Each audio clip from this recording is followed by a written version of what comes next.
नमस्कार बच्चों, मैं मोहम्मद अब्दुल समी, स्कूल असिस्टेंट हिंदी व्याकरण के वीडियो पाठ में आप सभी का स्वागत है। बच्चों, आज हम आपको हिंदी विषय के अति महत्वपूर्ण पाठ हिंदी में संज्ञा, परिभाषा, उदाहरण और संज्ञा के प्रकार से परिचित कराएंगे। संज्ञा किसे कहते हैं, संज्ञा के भेद, प्रकार, परिभाषा, इस पाठ के अंतर्गत हम ये सभी देखेंगे। संज्ञा के भेद के अंतर्गत व्यक्तिवाचक, जातिवाचक, भाववाचक, द्रव्यवाचक और समूहवाचक संज्ञा के बारे में जानकारी प्राप्त करेंगे। तो बच्चों देखिए, यहाँ पर कुछ चित्र दिखाई दे रहे हैं। इन चित्रों में व्यक्ति हैं। पहले जो व्यक्ति हैं इनका नाम है अकबर, यह है एंथनी, यह है रीटा, यह है लता, यह है आशा और यह है नज़मा।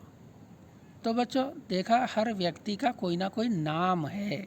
इन नामों से ही हम इन्हें पहचानते हैं। अर्थात हर व्यक्ति का कोई ना कोई नाम होता है। अब देखो बच्चों, यहाँ पर कुछ वस्तुएं दिखाई दे रही हैं। जैसे ये पहली वस्तु है गेंद, ये फल, ये साइकिल, ये बोतल, ये पेंसिल और ये कागज़। तो देखा बच्चों, यहाँ पर जो वस्तुएं हैं इनका भी कोई ना कोई नाम है। जैसे उदाहरण के लिए यदि मैं गेंद कहूँगा तो इस वस्तु को हम देखेंगे, यदि मैं कागज़ कहूँगा तो इस वस्तु को हम देखेंगे, क्योंकि इन वस्तुओं के ये नाम हैं। अब देखो बच्चों, यहाँ पर कुछ प्राणी दिखाई दे रहे हैं। पहले चित्र में है मनुष्य। मनुष्य भी एक प्राणी है। और ये पशु, पक्षी, गाय, घोड़ा। तो देखा बच्चों, इन प्राणियों के भी कोई ना कोई नाम होते हैं। जैसे उदाहरण के लिए यदि मैं पक्षी कहूँगा तो हम यहाँ देखेंगे, यदि मनुष्य कहूँगा तो यहाँ देखेंगे, यदि घोड़ा कहूँगा तो यहाँ देखेंगे, क्योंकि इन प्राणियों के ये नाम हैं। इन नामों से ही हम इन्हें पहचानते हैं। अब देखिए, यहाँ पर कुछ स्थानों के चित्र दिखाई दे रहे हैं। जैसे यहाँ पंजाब है, यहाँ तमिलनाडु है, ये हरियाणा है, ये अमृतसर है, ये केरल है और यह उड़ीसा है। अर्थात हर स्थान का कोई ना कोई नाम होता है।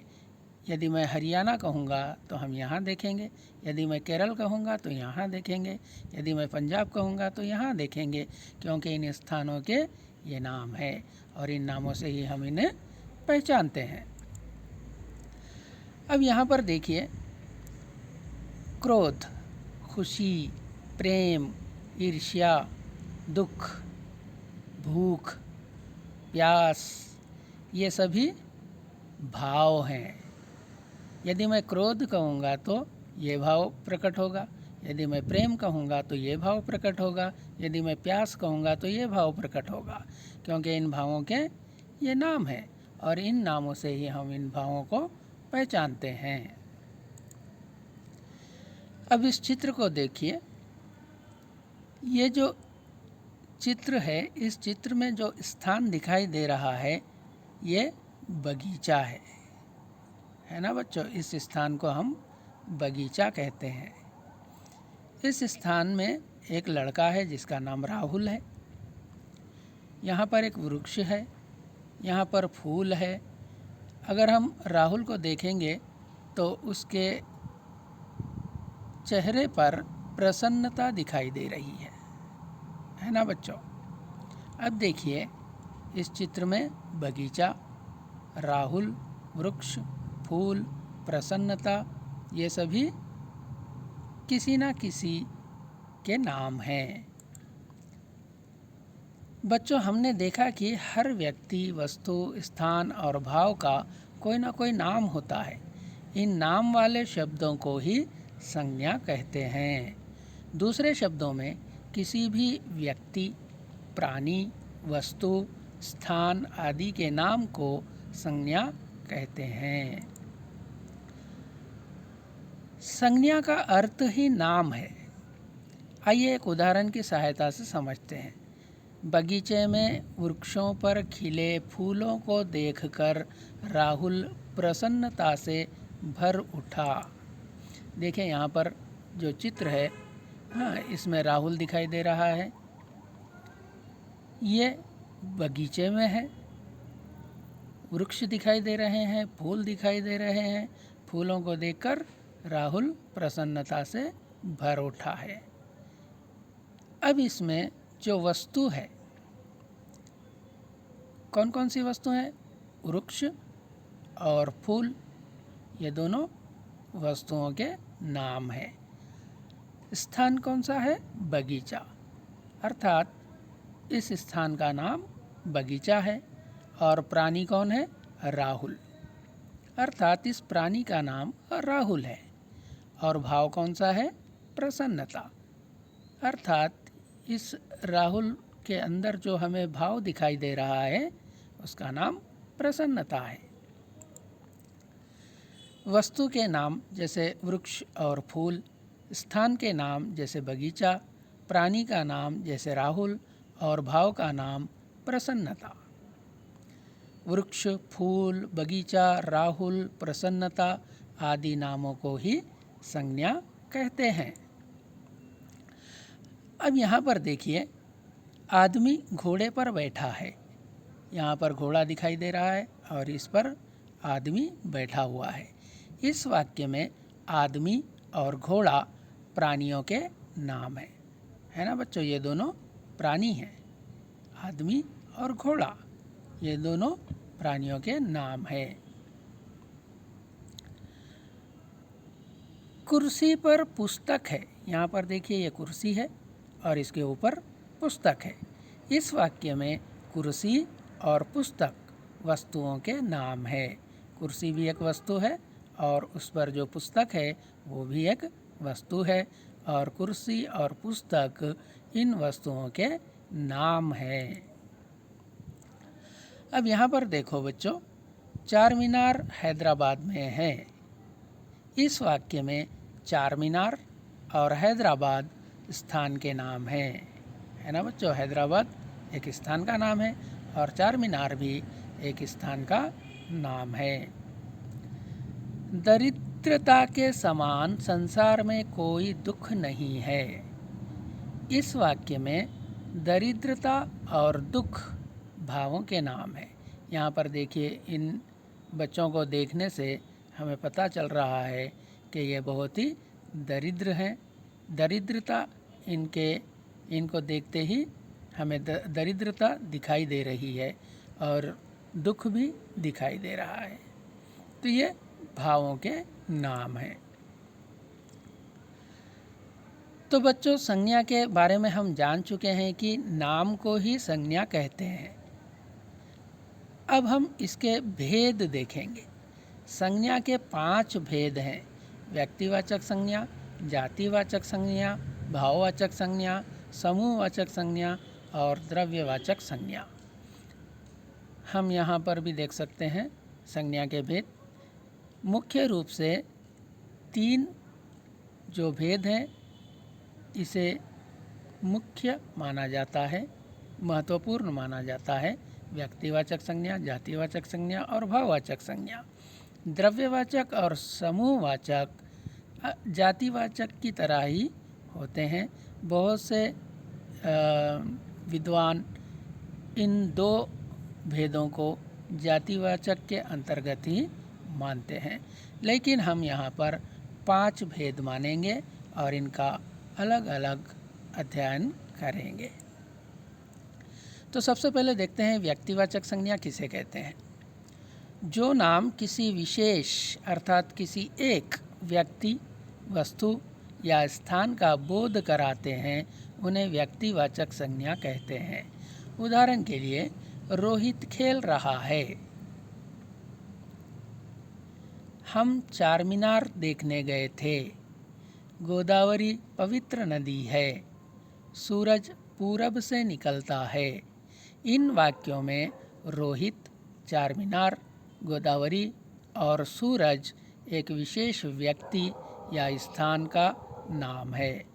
और यहाँ पर यदि हम चार मीनार कहेंगे, यदि रोहित कहेंगे या यदि गोदावरी कहेंगे, यदि सूरज कहेंगे, तो किसी न किसी एक विशेष स्थान या व्यक्ति का हमें पता चलता है। रोहित, चार मीनार, गोदावरी, सूरज शब्दों से किसी विशेष व्यक्ति, वस्तु या स्थान का बोध होता है, इसलिए इन्हें व्यक्तिवाचक संज्ञा कहते हैं। व्यक्तिवाचक संज्ञा के कुछ उदाहरण हैं। एपीजे अब्दुल कलाम। अगर हम एपीजे अब्दुल कलाम कहेंगे तो ये जो व्यक्ति हैं इनका ही नाम है। यदि हम गांधी जी कहेंगे तो वो कोई और दूसरे व्यक्ति हैं, लेकिन यहाँ पर जिनका चित्र है ये है एपीजे अब्दुल कलाम, अर्थात इस नाम से एक विशेष व्यक्ति का पता चलता है। ताजमहल, यहाँ पर देखिए ताजमहल कहने से इस इमारत या इस स्थान का ही पता चलता है। यदि मैं चार मीनार कहूँगा तो वो जो स्थान है हैदराबाद में है, यदि मैं ताजमहल कहूँगा तो वो स्थान आगरा में है। अर्थात किसी विशेष व्यक्ति या किसी विशेष स्थान का जो नाम होता है उसे हम व्यक्तिवाचक संज्ञा कहते हैं। अब तीसरा चित्र देखिए, यहाँ पर पर्वत दिखाई दे रहा है और इस पर्वत का नाम है हिमालय। अब अगर हम हिमालय कहेंगे तो इस विशेष पर्वत का ही पता चलता है। अगर हम अरावली कहेंगे तो वो कोई और दूसरे पर्वत हैं, लेकिन यहाँ पर जो चित्र है वो हिमालय का है, क्योंकि इस स्थान का नाम हिमालय है। अब देखिए यहाँ पर नदी दिखाई दे रही है और इस नदी का नाम है गोदावरी नदी। गोदावरी जो हमारे तेलंगाना में से होते हुए जाती है, बासर के पास जो तेलंगाना में प्रवेश करती है। अब यहाँ पर यदि मैं गंगा कहूँगा तो गंगा नदी जो है वो उत्तर प्रदेश में कोई और विशेष नदी है, लेकिन यहाँ पर जो नदी है वो गोदावरी नदी है और इस नदी का नाम गोदावरी है। अर्थात यदि किसी व्यक्ति का विशेष नाम है, यदि किसी स्थान का विशेष नाम है, ये भी एक स्थान का विशेष नाम है और ये भी एक स्थान का विशेष नाम है, तो इन विशेष नामों को ही व्यक्तिवाचक संज्ञा कहते हैं। अब बच्चों दूसरा भेद देखते हैं, जातिवाचक संज्ञा। जो नाम किसी एक विशेष व्यक्ति, स्थान या वस्तु का ना होकर पूरी जाति का बोध कराएं, उसे जातिवाचक संज्ञा कहते हैं। जैसे बच्चे खेल रहे हैं, आदमी काम कर रहे हैं, पर्वत ऊंचा है, नदियां बह रही हैं। इन वाक्यों में बच्चे, आदमी, पर्वत, नदियां किसी एक विशेष व्यक्ति या स्थान का नाम नहीं है, ये समस्त जाति का नाम है। यदि हम बच्चे कहेंगे तो सभी बच्चे आ जाएंगे, यदि हम आदमी कहेंगे तो सभी आदमी आ जाएंगे, यदि हम पर्वत कहेंगे तो सभी पर्वत आ जाएंगे, यदि हम नदियाँ कहेंगे तो सभी नदियाँ आ जाएंगे। बच्चे, आदमी, पर्वत, नदियाँ शब्दों से विशेष किसी एक व्यक्ति या स्थान का या वस्तु का बोध नहीं होता, पता नहीं चलता, समस्त जाति का पता चलता है, इसलिए इन्हें जातिवाचक संज्ञा कहते हैं। और कुछ यहाँ पर उदाहरण है, जैसे मनुष्य। यहाँ पर मनुष्य दिखाई दे रहा है। मनुष्य समस्त जाति का नाम है। अब इस मनुष्य जाति में एपीजे अब्दुल कलाम भी आ जाएंगे, गांधी जी भी आ जाएंगे, नेहरू जी भी आ जाएंगे और नेताजी भी आ जाएंगे। लेकिन अगर हम एपीजे अब्दुल कलाम, गांधी जी, नेताजी इस तरह कहेंगे तो वो हो जाएगा व्यक्तिवाचक संज्ञा, क्योंकि एक विशेष व्यक्ति का नाम है। लेकिन यहाँ पर हम मनुष्य कह रहे हैं तो इसमें सभी मनुष्य आ जाएंगे। गांव, जैसे कि यहाँ पर हम गांव शब्द कहने से सभी गांव आ जाएंगे, किसी एक विशेष गांव का नाम नहीं है, ये सभी स्थानों को हम, इस तरह के स्थानों को हम गांव कहते हैं। अब यहाँ पर देखिए पशु, ये सभी पशु आ जाएंगे। वैसे ही पक्षी, समस्त पक्षी जितने भी पक्षी हैं वो सभी आ जाएंगे। अर्थात यहाँ पर किसी विशेष व्यक्ति का नाम नहीं है, समस्त जाति का नाम है, इसलिए इसे हम जातिवाचक संज्ञा कहते हैं। व्यक्तिवाचक और जातिवाचक संज्ञा, इन दोनों में क्या फ़र्क है, चलिए देखते हैं। रोहित खेल रहा है। यहाँ पर जो रोहित है ये एक विशेष लड़का है जो खेल रहा है, लेकिन जातिवाचक में अगर हम देखेंगे तो यहाँ पर लड़का खेल रहा है। यहाँ पर लड़का शब्द समस्त जाति को बताएगा, समस्त जाति को जाति का प्रतिनिधित्व करेगा, इसलिए ये जातिवाचक कहलाएगा और ये व्यक्तिवाचक कहलाएगा। वैसे ही देखिए, हिमालय ऊंचा है। यहाँ पर एक विशेष पर्वत का नाम है हिमालय, लेकिन जातिवाचक में पर्वत ऊंचा है। यहाँ पर पर्वत सभी पर्वत आ जाएंगे, किसी एक विशेष पर्वत के लिए नहीं कहा गया है। वैसे ही गंगा बह रही है, यहाँ पर एक विशेष नदी का नाम है, लेकिन नदी बह रही है तो सभी नदियाँ, सभी जाति यहाँ पर हमें दिखाई देगी। ताजमहल सुंदर है, यहाँ पर एक विशेष इमारत या एक विशेष स्थान का नाम है, लेकिन इमारत सुंदर है। इस इमारत शब्द में सभी जाति आ जाएगी।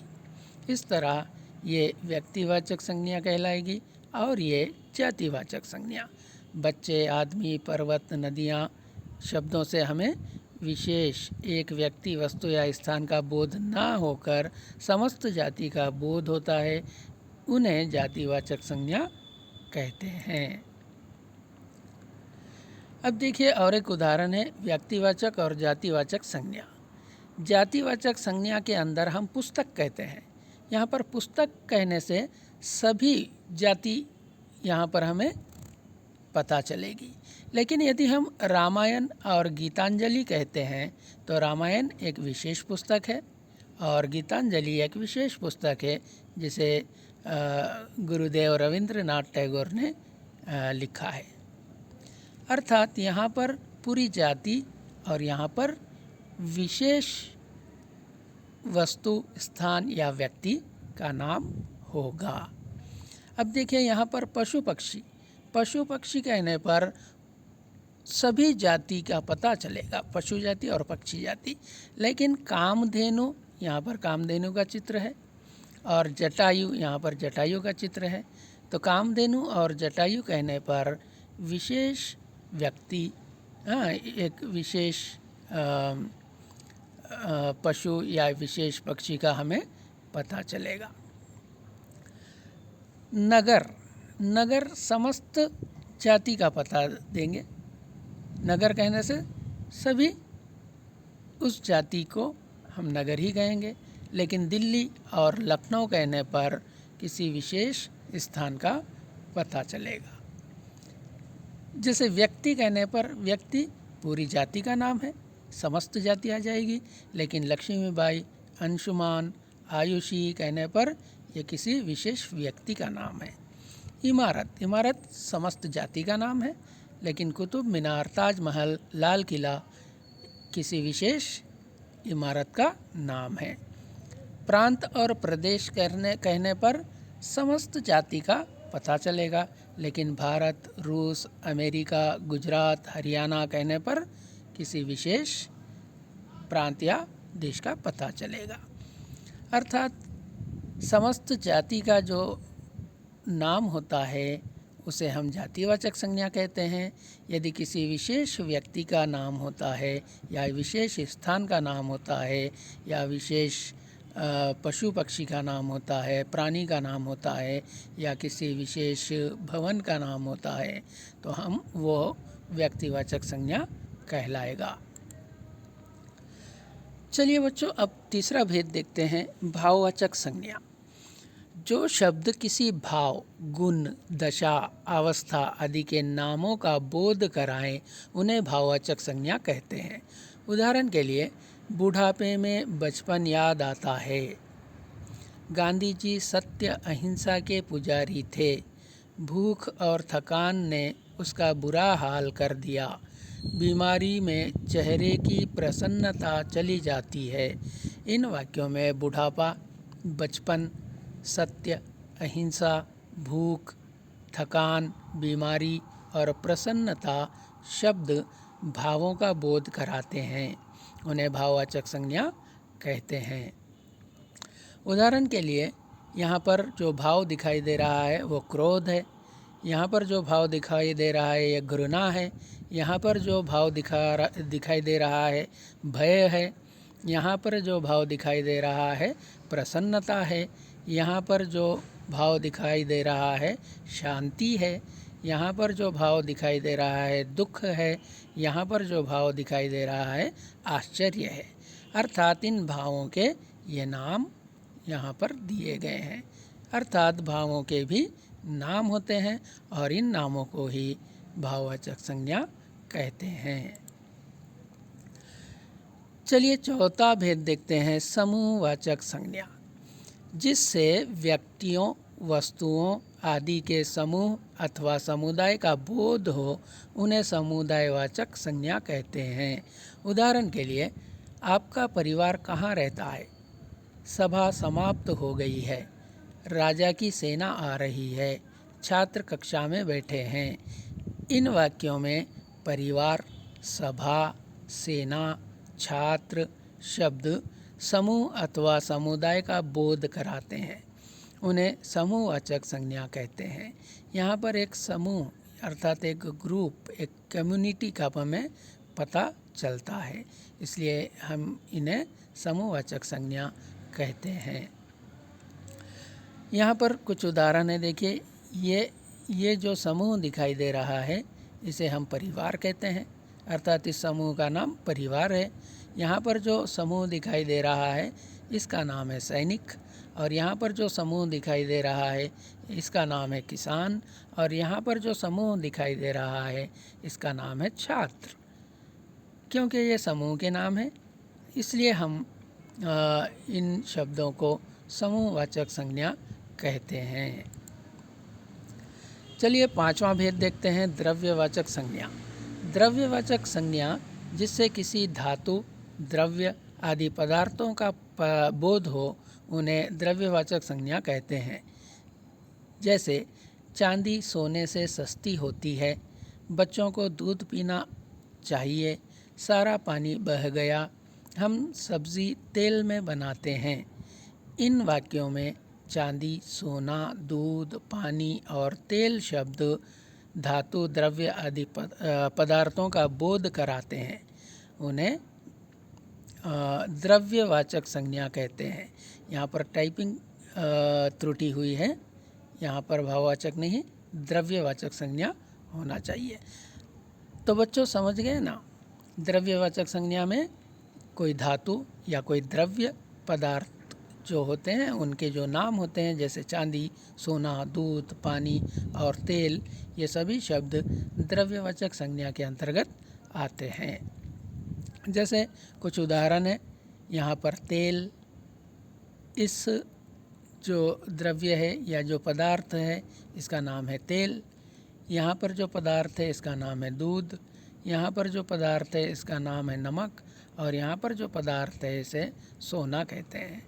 अर्थात इन सभी द्रव्य या पदार्थों के जो नाम हैं, इन नामों को ही हम द्रव्यवाचक संज्ञा कहते हैं।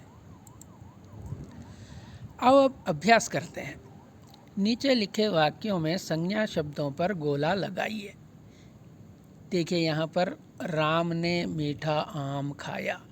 इस वाक्य में राम और आम ये दोनों नाम हैं, नाम को ही हम संज्ञा कहते हैं, इसलिए ये संज्ञा है और इस पर हमने गोला लगाया है।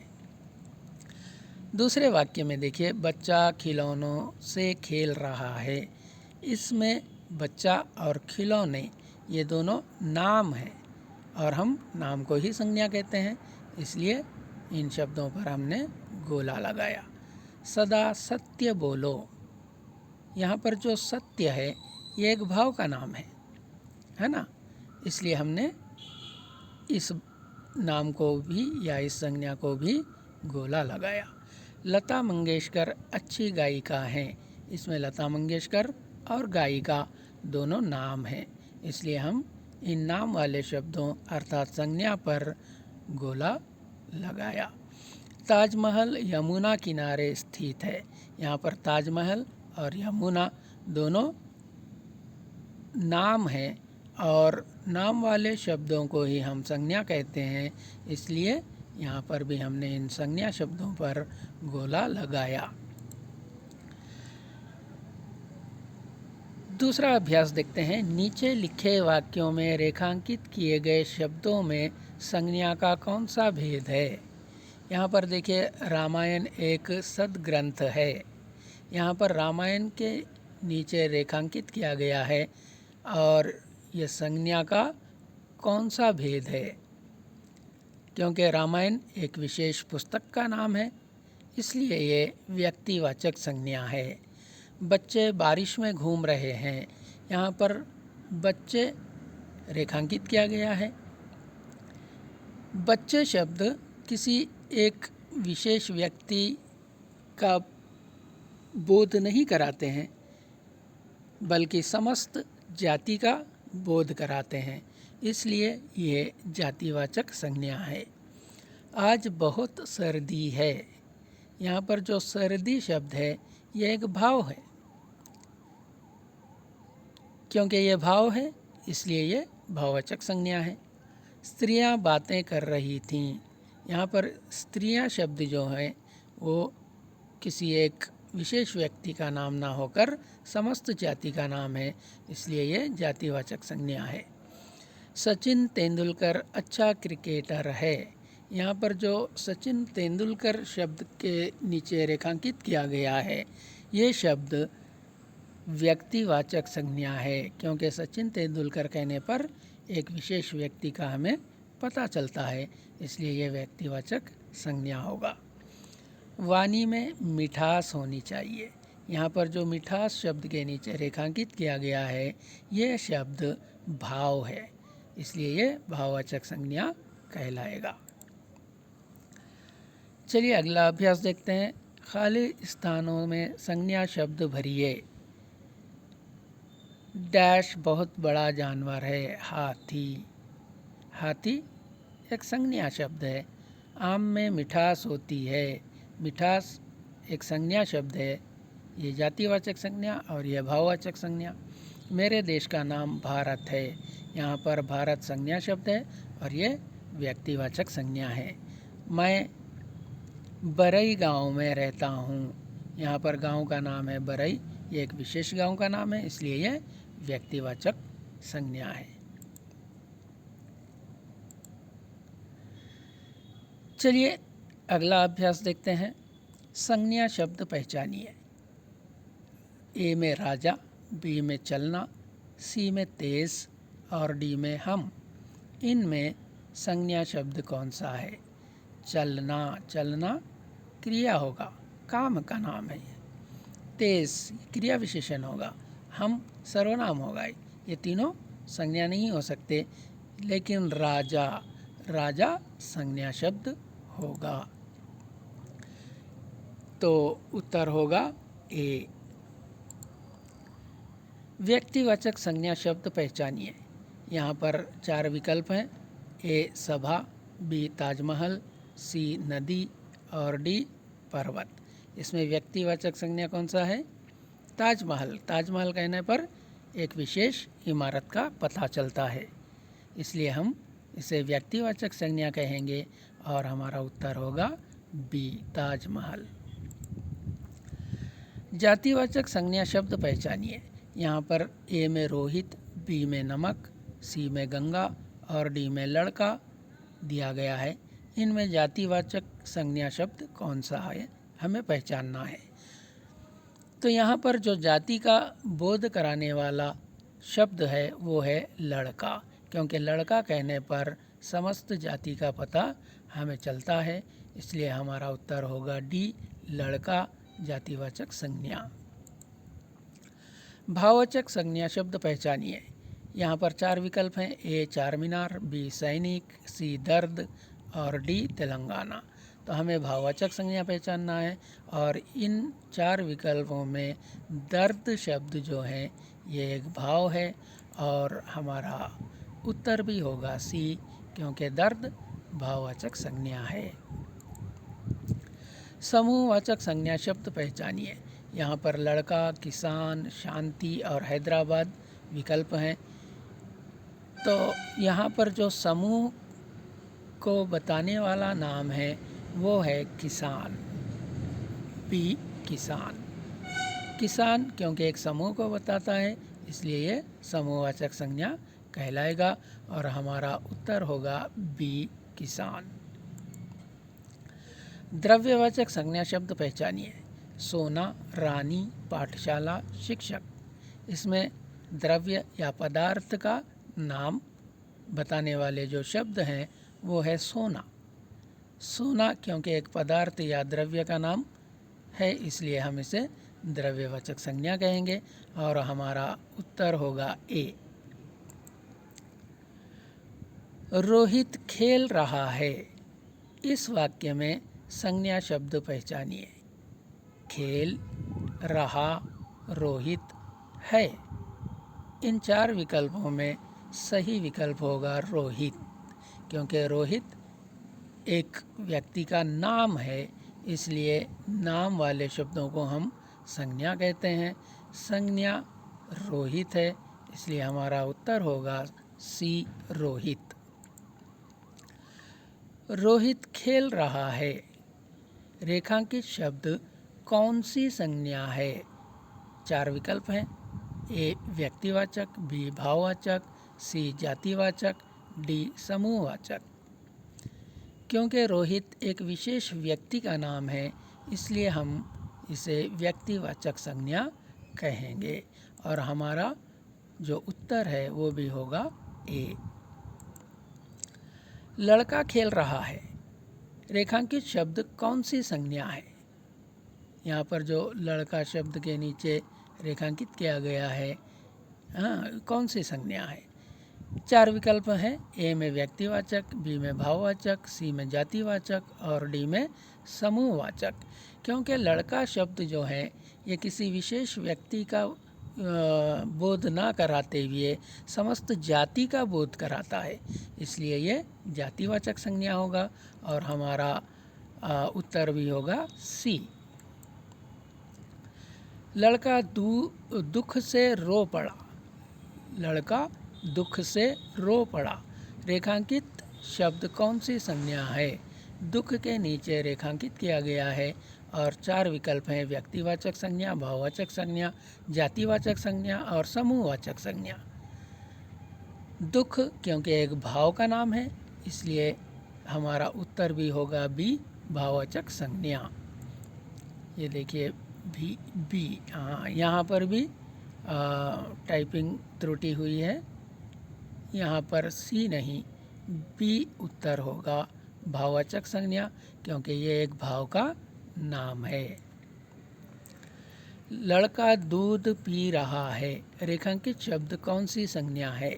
व्यक्तिवाचक, भाववाचक, द्रव्यवाचक या समूहवाचक। दूध क्योंकि एक पदार्थ का नाम है ये इसलिए इसे हम द्रव्यवाचक संज्ञा कहेंगे और हमारा उत्तर होगा सी। लड़का किसान है। रेखांकित शब्द कौन सी संज्ञा है?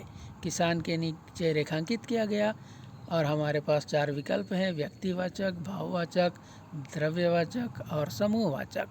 क्योंकि किसान एक समूह का बोध कराने वाले शब्द हैं इसलिए ये समूहवाचक संज्ञा कहलाएंगे और हमारा जो उत्तर है वो होगा डी। तो बच्चों हमने इस पाठ में संज्ञा के भेद उदाहरणों के साथ देखा, संज्ञा की परिभाषा समझा। एक बार वीडियो फिर से देखिए। आपकी जो शंकाएं हैं मैं आशा करता हूँ वो दूर होंगी। इसमें जो टाइपिंग के त्रुटियां हैं इसे इग्नोर कीजिए और इस पाठ में या इस पाठ का जो उद्देश्य है उसे समझते हुए हिंदी व्याकरण को सीखने का प्रयास कीजिए। धन्यवाद। अगले पाठ में फिर मिलेंगे।